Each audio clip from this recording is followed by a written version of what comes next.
സത്യം പറയലോ ഗൈസ്, എനിക്കിപ്പോഴും എനിക്കൊരു പെൺകുഞ്ഞ് ജനിച്ചു എന്നുള്ളത്, നമ്മുടെ കുടുംബത്തിലൊരു പെൺകുഞ്ഞ് വന്നു എന്നുള്ളത് എനിക്കിപ്പോഴും വിശ്വസിക്കാൻ പറ്റില്ല. ഹലോ ഗായ്സ്, ലക്കി ഫാമിലി 2.0യുടെ പുതിയൊരു വീഡിയോയിലേക്ക് എല്ലാവർക്കും സ്വാഗതം. അപ്പോൾ ഗായ്സ്, ആദ്യം തന്നെ ഫസ്റ്റ് ഓഫ് ഓൾ നിങ്ങളോട് എല്ലാവരോടും നന്ദി പറയുകയാണ്. നമ്മുടെ സെക്കൻഡ് ചാനലിൽ 4 lakh സബ്സ്ക്രൈബേഴ്സ് ആയിട്ടുണ്ട്. അപ്പോൾ നിങ്ങളുടെ സപ്പോർട്ടിനും നിങ്ങളുടെ സ്നേഹത്തിനൊക്കെ വീണ്ടും അഗൈൻ താങ്ക് യു. അപ്പോൾ ഇന്നത്തെ വീഡിയോ എന്ന് വെച്ചാൽ ഞാൻ എന്താ പറയുക, ഈ നിക്കി മോളെ ഡെലിവറി കഴിഞ്ഞ സമയത്തൊക്കെ തന്നെ ഒരുപാട് പേര് എൻ്റെ അടുത്ത് ചോദിച്ചിട്ടുള്ളൊരു കോമൺ ആയിട്ടുള്ള ക്വസ്റ്റ്യനാണ്, ചേച്ചിക്കൊരു മോളും ഒരു മോനും അല്ലേ? അപ്പോൾ അവർ തമ്മിലുള്ളൊരു ഡിഫറൻസ്, അതായത് ഞാൻ പ്രഗ്നൻ്റ് ആയിരുന്നപ്പോൾ ചേച്ചിക്ക് ഫീൽ ചെയ്ത ഇവർ രണ്ടുപേരെ ഒരു ഡിഫറൻസ് എന്താണ് എന്നുള്ളതൊക്കെ. അപ്പം അന്ന് എനിക്ക് വീഡിയോ ഞാൻ ചെയ്യാൻ വേണ്ടിയിട്ട് പറ്റില്ല, കാരണം കുറേ കാര്യങ്ങളൊക്കെ ആയിട്ട് ഇപ്പോഴാണ് ഞാൻ വീണ്ടും ഈ ലോങ് വീഡിയോ ചെയ്യാമെന്നൊക്കെ വിചാരിച്ചത്.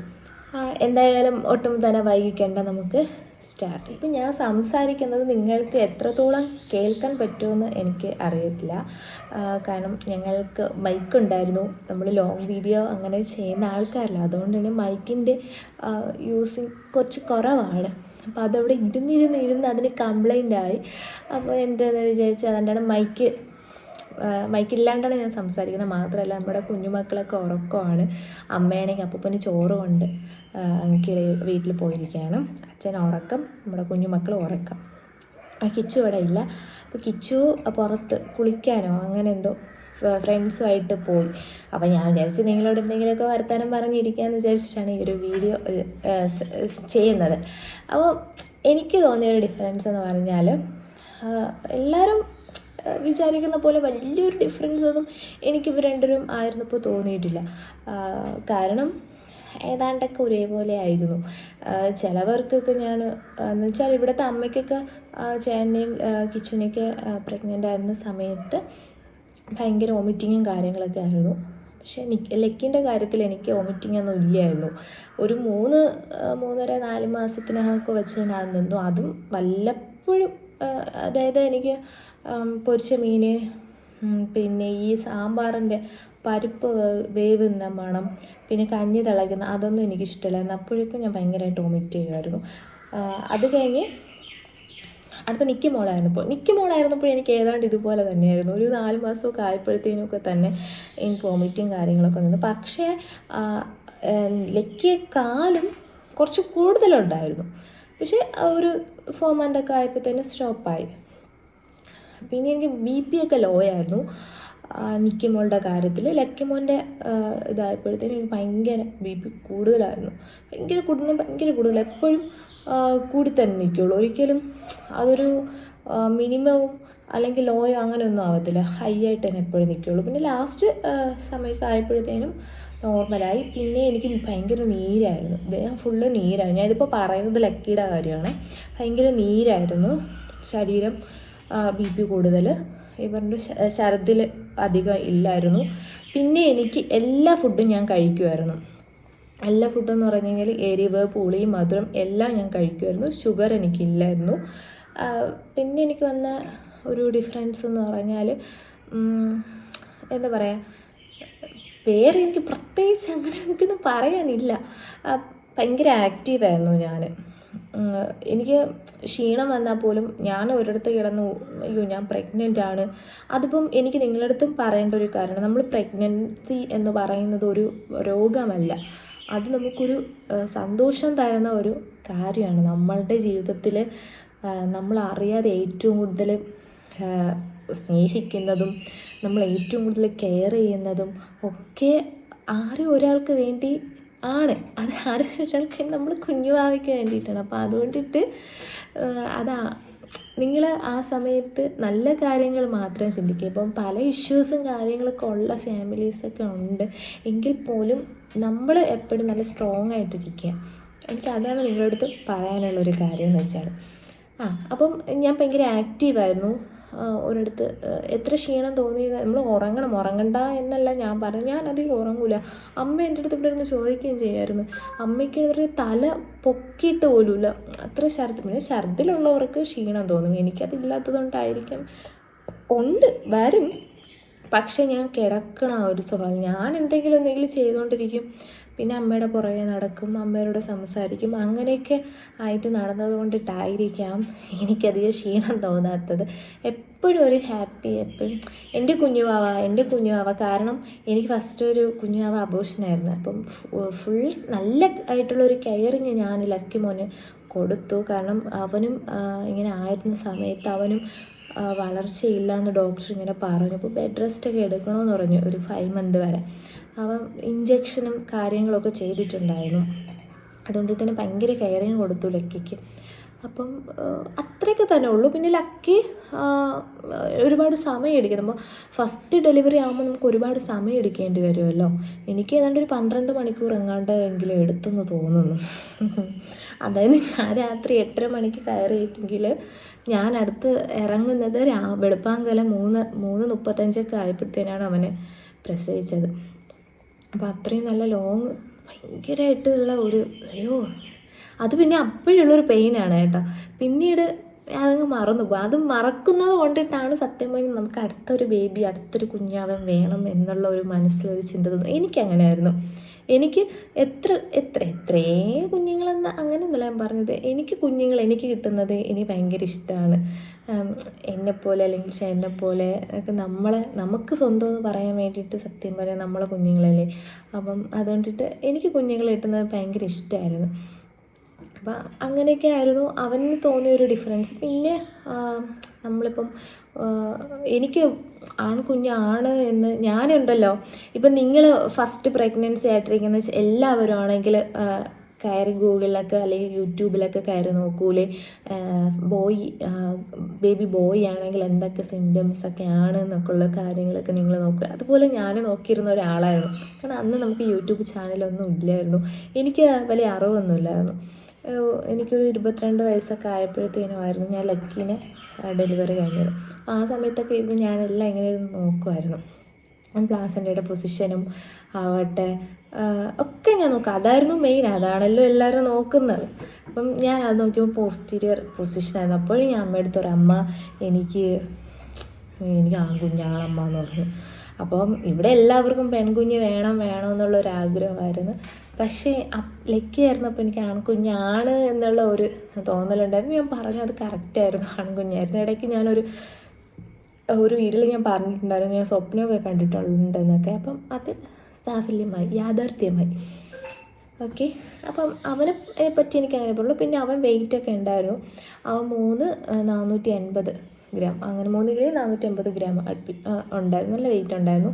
ഹെഡൊക്കെ തല നല്ല വലുതായിരുന്നു. അതിപ്പോഴും നിങ്ങൾക്ക് വീഡിയോസ് കാണുമ്പോൾ മനസ്സിലാവുമല്ലോ. അപ്പം അങ്ങനെ തല വലുതായതുകൊണ്ട് തന്നെ കുഞ്ഞ് പുറത്തോട്ടൊക്കെ വരാൻ ഭയങ്കര ബുദ്ധിമുട്ടൊക്കെ ആയിരുന്നു. ഡോക്ടറൊക്കെ നല്ലപോലെ എന്നെ ഞാനിവിടെ കാരക്കോണം മെഡിക്കൽ കോളേജ് ഹോസ്പിറ്റലാണ് എൻ്റെ ഡെലിവറി കഴിഞ്ഞപ്പോൾ എന്നെ നോക്കിയ ഡോക്ടറൊക്കെ എന്നെ നല്ലപോലെ ഒന്ന് എന്താ പറയുക, നമ്മളെ മൈൻഡിനെ ഒരുമാതിരി എന്താ പറയുക, നിങ്ങൾക്കറിയാലോ ചില ഡോക്ടേഴ്സൊക്കെ ആണെങ്കിൽ നമ്മൾ എന്തെങ്കിലുമൊക്കെ പറയും. പക്ഷേ ഇവിടുത്തെ ഡോക്ടേഴ്സിന് എനിക്ക് അങ്ങനെ ഒന്നും തോന്നിയിട്ടില്ല. നമ്മുടെ കൂടെ സപ്പോർട്ട് ചെയ്യുന്ന ഡോക്ടേഴ്സാണ്. നമ്മളെ നല്ല കാമായിട്ട് നമ്മൾ ക്ഷമയോടുകൂടി കൊണ്ടുപോകുന്ന ആ ഒരു ഇതായിരുന്നു. അപ്പം എത്രയുള്ളൂ അവൻ്റെ കാര്യം പറയാനായിട്ട്. അപ്പം നിക്കി മോളെ ആണെങ്കിൽ സത്യം പറയലോ ഗൈസ്, എനിക്കൊരു പെൺകുഞ്ഞ് ജനിച്ചു എന്നുള്ളത്, നമ്മുടെ കുടുംബത്തിലൊരു പെൺകുഞ്ഞ് വന്നു എന്നുള്ളത് എനിക്കിപ്പോഴും വിശ്വസിക്കാൻ പറ്റില്ല. എന്ന് വെച്ചാൽ അവൾക്കിപ്പം 5 മാസം കഴിഞ്ഞു എങ്കിൽ പോലും എനിക്കത് വിശ്വസിക്കാൻ പറ്റുന്നില്ല. എന്നുവെച്ചാൽ ഞാൻ ഉദ്ദേശിച്ചിരുന്നത് ഇതും എനിക്ക് മോന് ആണെന്നാണ്. എൻ്റെ ആദ്യത്തെ 1.5 മാസത്തെ സ്കാനിങ്ങിനും അത് വേറൊരു കാര്യം കേൾക്കണോ. ഇപ്പം നിങ്ങൾക്ക് എല്ലാവർക്കും ഇങ്ങനെ ആയിട്ടുണ്ടോ ഇല്ലയെന്ന് എനിക്കറിയത്തില്ല, എങ്കിലും എൻ്റെ ഒരു ഇത് പറയണം. അങ്ങനെ നിങ്ങൾക്ക് ഡൗട്ടുണ്ടെങ്കിൽ നിങ്ങൾ വച്ചുകൊണ്ടിരിക്കരുത് എന്നുള്ളതാണ്. അപ്പോൾ കാര്യം എന്താണെന്ന് ഞാൻ പറഞ്ഞുതരാം. കഴിഞ്ഞ വർഷം ഏപ്രിൽ 6-ാം തീയതിയാണ് നിക്കുമ്പോൾ ഞാൻ പ്രഗ്നൻ്റ് ആണെന്ന് അറിഞ്ഞത്. അപ്പം അറിഞ്ഞപ്പോൾ തന്നെ 6-ാം തീയതി ഞാൻ അറിഞ്ഞു.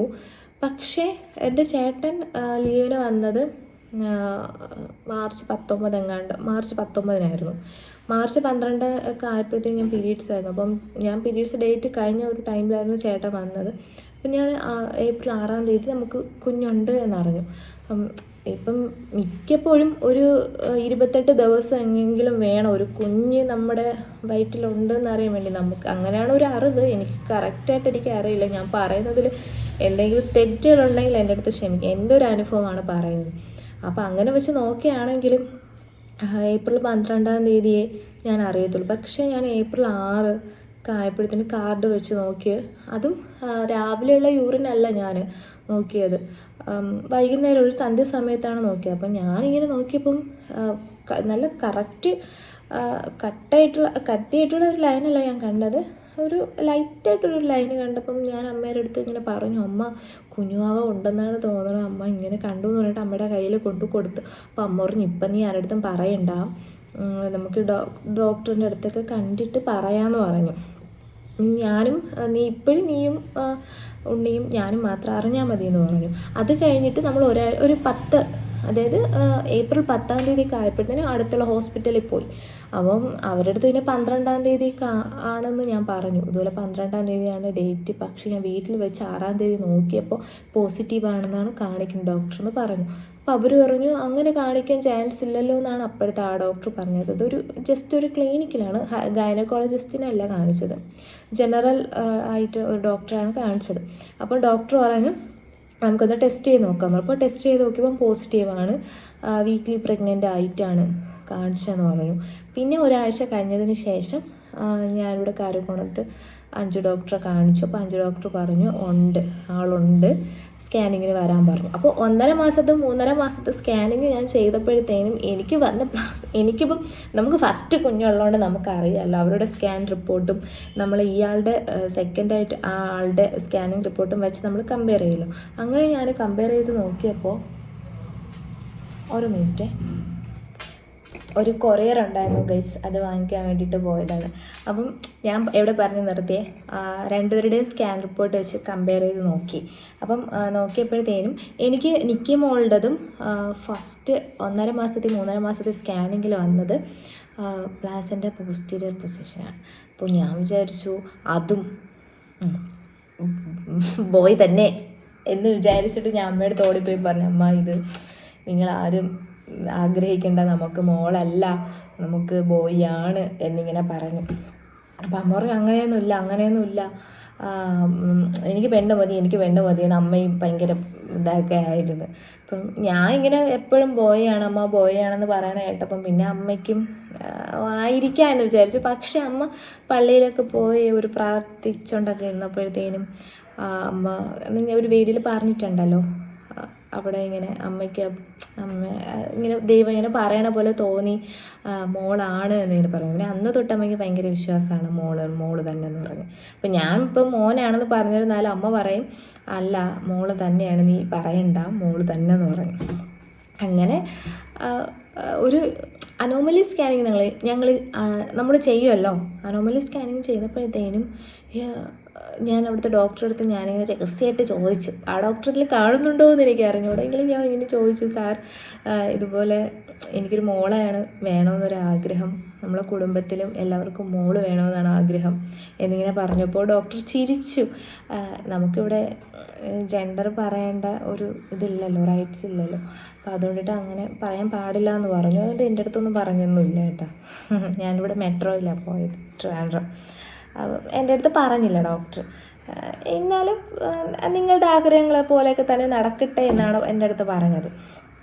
വേറെ ഒന്നും എൻ്റെ അടുത്ത് പറഞ്ഞില്ല, ഇത്രയും പറയുള്ളൂ. അപ്പോൾ അതിലാണെങ്കിൽ പ്ലാസിൻ്റെ ഞാൻ റിപ്പോർട്ട് വെച്ച് നോക്കിയപ്പോൾ അങ്ങനെ പ്ലാസിൻ്റെ പൊസിഷൻ വേറെ, ആൻറ്റീരിയർ പൊസിഷനായി. അപ്പോൾ ഞാൻ ഓടിപ്പോയിട്ട് അമ്മ പെൺകുഞ്ഞെന്ന് തോന്നണം അമ്മ, നമ്മൾക്ക് പൊസിഷൻ മാറി അങ്ങനെ ആയി. അപ്പം എനിക്കൊരു ഡൗട്ടുണ്ടായിരുന്നു, ഈ പൊസിഷൻ ഈ പ്ലാസിൻ്റെ മാറി വരുമെന്ന് ഉള്ള കാര്യം. അപ്പം ഞാൻ യൂട്യൂബിൽ വീണ്ടും എൻ്റെ പഴയ പണി തന്നെ തുടർന്നു. ഞാൻ യൂട്യൂബിൽ ഇങ്ങനെ സെർച്ച് ചെയ്യുമായിരുന്നു, ഇങ്ങനെ പൊസിഷൻ മാറുമോ, പ്ലാസിൻ്റെ പൊസിഷൻ മാറുമോ എന്നൊക്കെയുള്ള കാര്യത്തിൽ. അപ്പം അതിലും ആരൊക്കെയോ എന്തൊക്കെയോ പറയുന്നുണ്ട്. എനിക്കതിലൊന്നും വ്യക്തമായിട്ട് എനിക്കൊന്നും മനസ്സിലായില്ല. പിന്നെ ആരെങ്കിലുമൊക്കെ ആവട്ടെ എന്ന് തോന്നി. എങ്കിലും എല്ലാവരുടെ മനസ്സിലും പെൺകുഞ്ഞായിരുന്നു. പക്ഷെ എൻ്റെ മനസ്സിൽ എനിക്ക് തോന്നി ആൺകുഞ്ഞായിരിക്കാം. ആൺകുഞ്ഞ് നമുക്ക് പൊസിഷൻ വെച്ച് നമുക്കൊന്നും ഒന്നും പറയാൻ പറ്റില്ലല്ലോ. കണ്ടിട്ട് പിന്നെ അങ്ങനെയൊക്കെയാണോ വിചാരിച്ചത്. എനിക്ക് സത്യം ഇപ്പോഴും പറയുമ്പോൾ എനിക്ക് വിശ്വസിക്കാൻ പറ്റുന്നില്ല. അതായത് അവിടെ രണ്ടുപേരും ഇങ്ങനെ ഉറങ്ങുമ്പോഴും എനിക്ക് മോളാണോ ജനിച്ചത് എന്നുള്ള ഒരു കൺഫ്യൂഷനിലാണ് ഇപ്പോഴും ഞാൻ. അപ്പോൾ സോ ഗൈസ്, ഒരു ഡിഫറൻസ് എന്ന് പറഞ്ഞാൽ അവളെപ്പറ്റി എനിക്ക് ഫേസിൽ ഭയങ്കര ഡിഫറൻസ് വന്നു. എന്ന് വെച്ചാൽ ഭയങ്കരമായിട്ട് പിമ്പിൾസ് വന്നു. ഭയങ്കരമായിട്ടെന്ന് പറഞ്ഞാൽ ഓരോന്ന് ചക്കക്കുരു കണക്കിനിരിക്കണം. ഞാൻ ഡോക്ടറെ അടുത്ത് പറഞ്ഞു എനിക്ക് എന്തെങ്കിലും മരുന്ന് തരണം, കാരണം എനിക്ക് ഇത്രയും പിമ്പിളും ആഗ്നേ അതൊന്നും എനിക്ക് വന്നിട്ടില്ല. അപ്പം ഞാൻ ഡോക്ടറെ അടുത്ത് പറഞ്ഞ്, അപ്പോൾ അവരെൻ്റെ അടുത്ത് ചോദിച്ചത് എന്താണെന്നറിയാമോ, ആദ്യത്തെ കുഞ്ഞിനും ആരായിരുന്നു, നമ്മൾ മോനായിരുന്നു ഡോക്ടർ.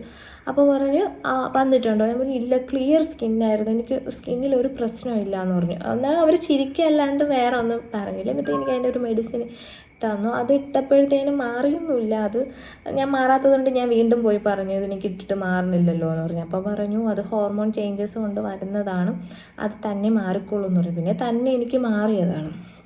ഇപ്പോൾ വീണ്ടും വരുന്നു. ഇപ്പോൾ പുറത്തൊക്കെ പോയി ഒരു സ്കിൻ കെയർ ഒന്നും ഇല്ലാത്തത് കൊണ്ടിട്ട് വീണ്ടും സ്കിന്ന് മഹത്തൊക്കെ വൃത്തിയെടുക്കും. അപ്പം ഇത്രയേ ഉള്ളൂ. പിന്നെ ഹെയർ, എല്ലാവരും എൻ്റെ അടുത്ത് ചോദിച്ചിട്ടുണ്ട് എൻ്റെ ഹെയറിനെ പറ്റിയിട്ട്. ചേച്ചിക്കിപ്പോൾ ഇങ്ങനെ ഇത്രയും ഹെയറൊക്കെ വന്നു, കല്യാണ ടൈമിൽ ഹെയർ ഇല്ലായിരുന്നല്ലോ എന്നൊക്കെ ചോദിച്ചിട്ടില്ല. അതിൻ്റെ ഞാൻ ആൻസർ പറയുന്നു. എനിക്ക് ഹെയർ നല്ല പോലെ ഉണ്ടായിരുന്നു, പക്ഷേ ഇത്രയും ഇല്ലായിരുന്നു. എങ്കിലും എൻ്റെ ഹെയർ എന്ന് പറഞ്ഞാൽ കേളി ഹെയർ ആയിരുന്നു. പക്ഷേ എന്താ പറയുക, നമ്മുടെ മുതുകിൻ്റെ താഴേക്ക് നിൽക്കുക, അങ്ങനെ ഭയങ്കര വണ്ണമായിരുന്നു. രണ്ട് സൈഡ് ഞാൻ +2 ഒക്കെ പഠിച്ചിട്ടുള്ളപ്പോൾ രണ്ട് സൈഡ് മുടി പിന്നിടുമ്പോഴത്തേക്കും നല്ല കൊല ഇങ്ങനെ തുമ്പ് കിടക്കുമായിരുന്നു. അങ്ങനെ നിറച്ച് നല്ല മുടി ഉണ്ടായിരുന്നു. ഞാൻ അവിടെ എൻ്റെ വീട്ടിലായിരുന്നു. അപ്പോൾ നമ്മൾ കിണറിൽ വെള്ളം കുറഞ്ഞപ്പോൾ പൈപ്പ് ലൈൻ എടുത്തായിരുന്നു.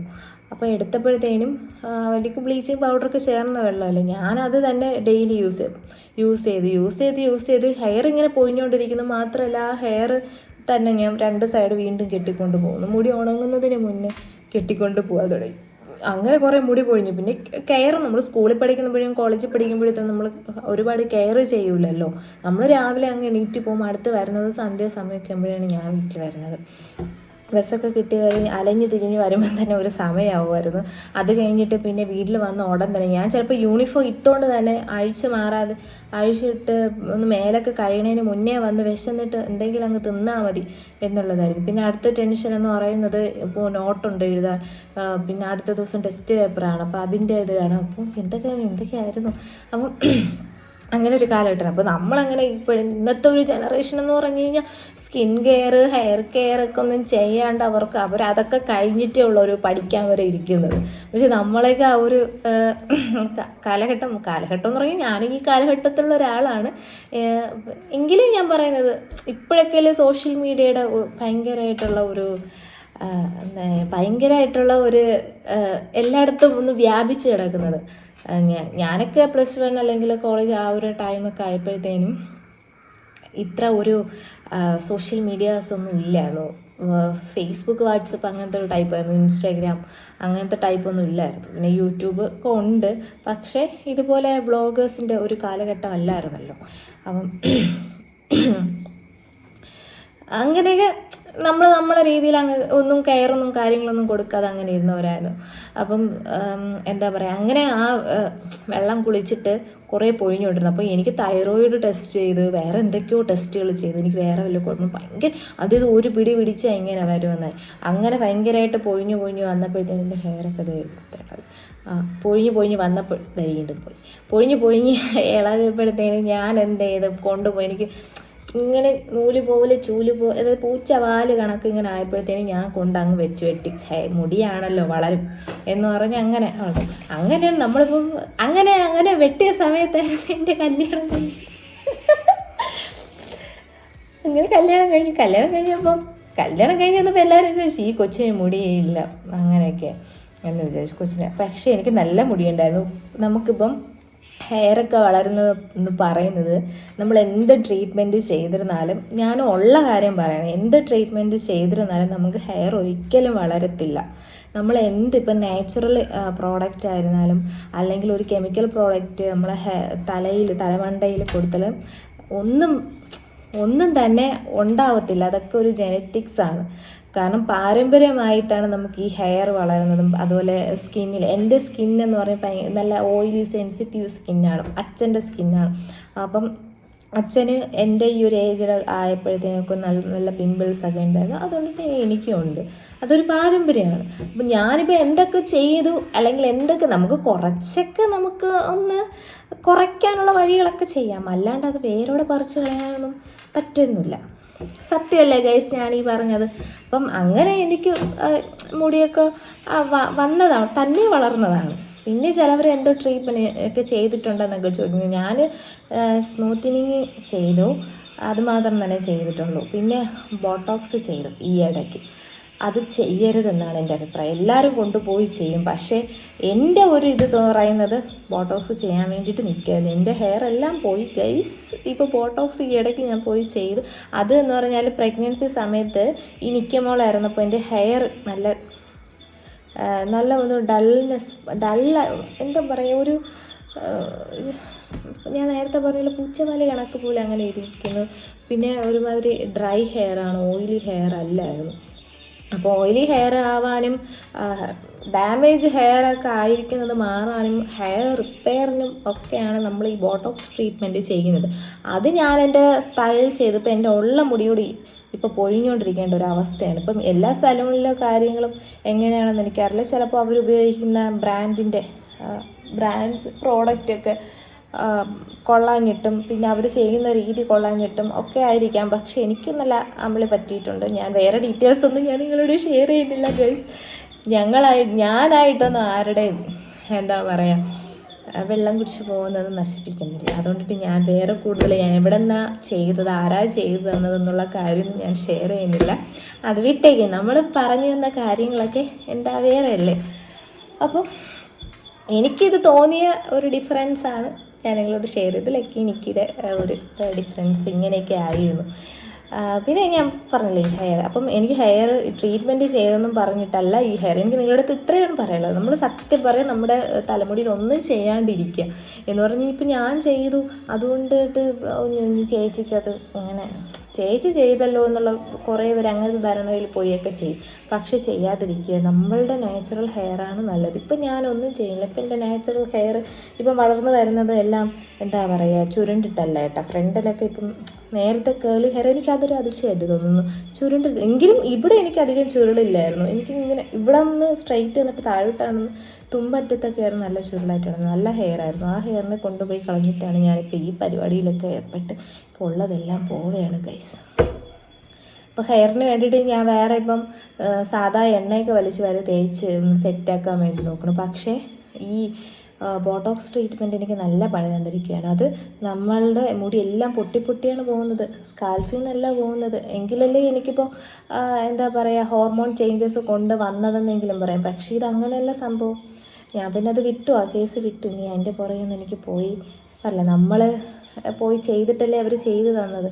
പക്ഷെ അവരൊരു കാര്യം ചിന്തിക്കേണ്ടത്, നമ്മൾ ഒരാൾക്ക് ചെയ്തു കൊടുക്കുമ്പോൾ നമ്മൾ അവരെ നിന്ന് കാശ് വാങ്ങിച്ചിട്ടാണ് ചെയ്യുന്നത്. അപ്പം അതിന് ഒരു എന്താ പറയുക ഒരു തിരിച്ചും ആ ഒരു ഇത് നമുക്ക് കിട്ടണം. അവർ കാശ് തരുന്നിട്ട് നമുക്ക് കാശ് അവർ തരുന്നത് കൊണ്ട് അവർ കസ്റ്റമർ ഉള്ളത് കൊണ്ടിട്ടാണ് നമ്മളുടെ ഈ ബിസിനസ് പോകുന്നതെന്നും ആരും ചിന്തിക്കുന്നില്ല. എല്ലാവരും ലാഭം നോക്കിയിരിക്കുന്ന ആൾക്കാരൊക്കെ ഉണ്ട്. അപ്പം നിങ്ങളൊക്കെ ഓരോ ട്രീറ്റ്മെൻറ്റ് ഞാൻ പറഞ്ഞെന്ന് പറഞ്ഞാൽ ആരും പോയി ചെയ്യാതെ ഒന്നിരിക്കരുത്. നിങ്ങളുടെ ജീവിതം നിങ്ങളുടെ ഇഷ്ടം. അപ്പം നിങ്ങൾക്ക് എന്ത് ചെയ്യാം. പിന്നെ എൻ്റെ ഒരു അനുഭവം ഞാൻ നിങ്ങളോട് ഷെയർ ചെയ്തതാണ്. ഉള്ള ഹെയറൊക്കെ വെച്ചുകൊണ്ട് മര്യാദയ്ക്ക് ഇരുന്ന് കഴിഞ്ഞാൽ അവരവർക്ക് കൊള്ളാം. അപ്പം വേറെ ഞാനത് പറയുന്നില്ല. അയ്യോ ഞാനിത് വള സംസാരിക്കും, ഇതുവരെ ഇല്ലാത്ത സംസാരമാണ് ഞാൻ സംസാരിക്കുന്നത് നിങ്ങളടുത്ത്. നിങ്ങളും നമ്മളെ ഫാമിലി ഇഷ്ടപ്പെടുന്നതും എന്നെ ഇഷ്ടപ്പെടുന്നവരൊക്കെ ഉണ്ടല്ലോ. അപ്പോൾ അതുകൊണ്ടിട്ട് എൻ്റെ ഫാമിലിൻ്റെ അടുത്ത് എനിക്ക് എന്തും സംസാരിക്കാമല്ലോ. അതുകൊണ്ടാണ് ഞാൻ പിന്നെ എന്ത് സംസാരിക്കില്ല കേട്ടോ. നിങ്ങൾ അങ്ങനെയൊന്നും വിചാരിക്കണ്ട. ഞാൻ എന്ത് കാര്യം സംസാരിക്കേണ്ടത് മാത്രമേ ഞാൻ സംസാരിക്കുള്ളൂ. അപ്പം ഇത്രയേ ഉള്ളൂ. ഞാൻ ഡിഫറൻസ് പറഞ്ഞ് വേറെ എന്തൊക്കെയോ കാര്യങ്ങളിലോട്ട് പോകും. അപ്പം വേറെ ഒന്നുമില്ല. പിന്നെ നിക്കിമോളുടെ വെയിറ്റ് എല്ലാവരും ചോദിച്ചിട്ടുണ്ടായിരുന്നു. അപ്പോൾ നിക്കിമോളുടെ വെയിറ്റ് എന്ന് പറയുന്നത് 3 കിലോയും 660 ഗ്രാമും ആയിരുന്നു. ഭയങ്കര വെയിറ്റ് ആയിരുന്നു എന്നാണ് എൻ്റെ ഡോക്ടർ പറഞ്ഞത്. കുട്ടി താൻ എന്തുവാടോ ഇതിൻ്റെ ഇടയ്ക്ക് വെച്ച് കഴിച്ചത്? എനിക്ക് 8 മാസമൊക്കെ കഴിഞ്ഞപ്പോഴത്തേനും ആയിരുന്നു കൊച്ച് ഭയങ്കരമായിട്ട് വളരാൻ തുടങ്ങിയത്.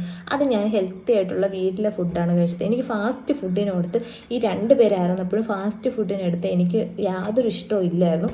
കഴിക്കും, ഇടയ്ക്കൊക്കെ പോയി പുറത്ത് കഴിക്കും. പിന്നെ അതിന് അഡിക്റ്റ് ഒന്നും ആയിരുന്നില്ല. അതെൻ്റെ അമ്മ എപ്പോഴും എൻ്റെ അടുത്ത് പറയും കേട്ടോ. അപ്പം അങ്ങനെയായിരുന്നു. പിന്നെ വേറെ ഡിഫറൻസും കാര്യങ്ങളൊന്നുമില്ല. എല്ലാവരും ഏതാണ്ട് എനിക്ക് സെയിം ആണ്. ഈ പ്ലാസിൻ്റെ അങ്ങോട്ടും ഇങ്ങോട്ടും മാറിയതിന് ഹാർട്ട് ബീറ്റൊക്കെ മാറ്റം ഉണ്ടായിരുന്നു. എനിക്ക് മോളെ ഹാർട്ട് ബീറ്റ് കൂടുതലായിരുന്നു കുഞ്ഞിന്. ലക്കി മോനെ ഹാർട്ട് ബീറ്റ്, അതായത് സ്കാനിങ്ങിൽ നമ്മൾ ഹാർട്ട് ബീറ്റ് കാണിക്കുന്നതും കുറവായിരുന്നു. പിന്നെ ലക്കി മോനെ BP കൂടുതലായിരുന്നു, നിക്കി മോളെ BP ലോ ആയിരുന്നു. പിന്നെ നിക്കിമോളെ എനിക്ക് 6-7 മാസമൊക്കെ ആയപ്പോഴത്തേനും എനിക്ക് ഈ സ്വീറ്റ്സ് ഐറ്റംസൊക്കെ കഴിക്കണമെന്ന് ഇഷ്ടമുണ്ടായിരുന്നു. അപ്പോൾ ഞാൻ കഴിച്ചപ്പോൾ എനിക്ക് പണി കിട്ടി. എനിക്ക് ഷുഗറൊക്കെ ചെറുതായിട്ട് തുടങ്ങി. പിന്നെ ഞാനതങ്ങ് നിർത്തി. എൻ്റെ ഇഷ്ടങ്ങളെല്ലാം എൻ്റെ കുഞ്ഞിന് വേണ്ടിയിട്ട് ഞാനതങ്ങ് നിർത്തി. അപ്പോൾ ഇത്രയൊക്കെ തന്നെ ഉള്ളൂ. വേറെ പ്രത്യേകിച്ച് അങ്ങനെയൊന്നുമില്ല. പറഞ്ഞു വേറെ കുറേ സമയമായി. അപ്പോൾ ഗൈസ് ഇത്രയേ ഉള്ളൂ. എൻ്റെ വീഡിയോ ഇഷ്ടപ്പെട്ടെങ്കിൽ നിങ്ങൾ ലൈക്ക് ചെയ്യുക, ഷെയർ ചെയ്യുക, സബ്സ്ക്രൈബ് ചെയ്യുക.